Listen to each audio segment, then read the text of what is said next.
Let's now talk about co-textual context.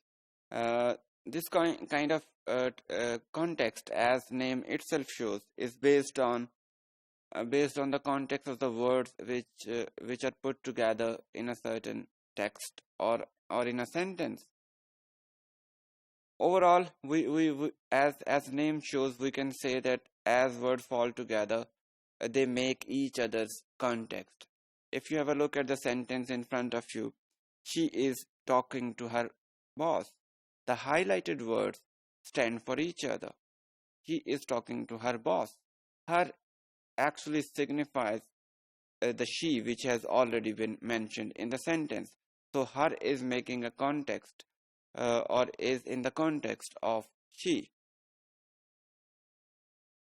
The word used in a conversation usually give enough knowledge about what has been already talked about or what is going to be talked about, and this help us in constructing the meaning. The context of a word is a set of other words used in the same phrase or sentence. The words which have been used in the same phrase or a sentence, they help us to understand the meaning of each other, and by how they are connected with each other, that has a strong bearing on the meaning. They also have a practical utility that they give us some possibility of limiting the range of possible interpretations of the meaning of a sentence.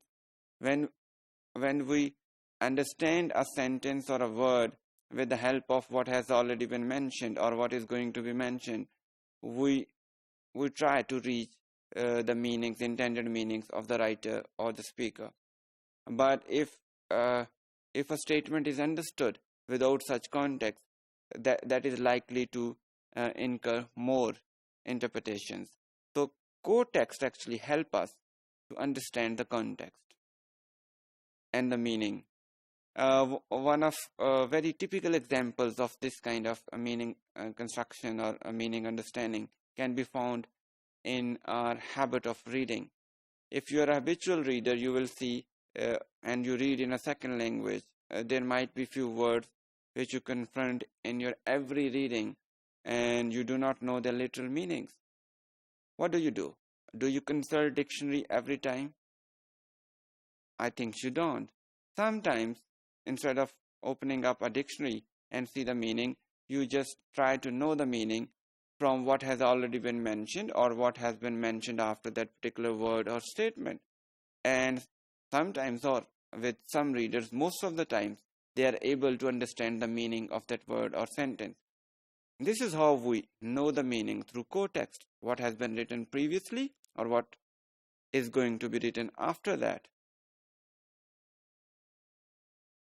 And let's consider another example which is slightly more complicated. I have a statement in front of you. She met her school teacher. In such situations, we are likely to make more than one interpretation based on the context. For example, she may be a student and she met her school teacher, or she may be a mother of a student and she met her her child's school teacher. So there are likely to be more than one interpretations in such situations. I met a boy who was very brilliant. In this sentence, you can see that who is actually pointing back to the boy whom I met. With analysis of previous examples, we can say, and with this example, we can say that context help us a lot in constructing meanings, and it's a part of our daily conversation, daily habit of knowing meanings, and it's also a part of our academic efforts where we try to know the meanings of important academic ideas.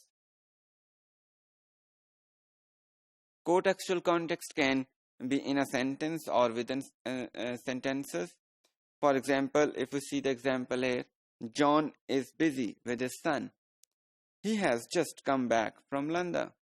So we need co-textual knowledge in order to understand this statement, because if you look at the first statement, John is busy with his son, that is quite clear. But in the second statement, he has just come back from London. We are not clear what does he refers to. Is it John or his son?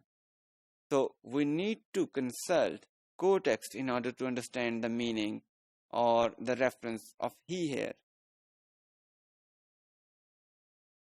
In order to understand such ideas, we can construct important activities also. For example, you could give some possible interpretations to the discourse in front of you. This statement says Naim drove 50 miles to pick his friend up. He was coming back from Karachi. So who was coming back from Karachi? Was it Naim himself or his friend? It's not clear. We need to see co-text again in order to understand this. So you can build a co-text for this and try to understand the various interpretations which may be constructed based on that. To sum up, we can say that co-text or the text of the words, context of the words with each other does help us to understand the meanings of a discourse.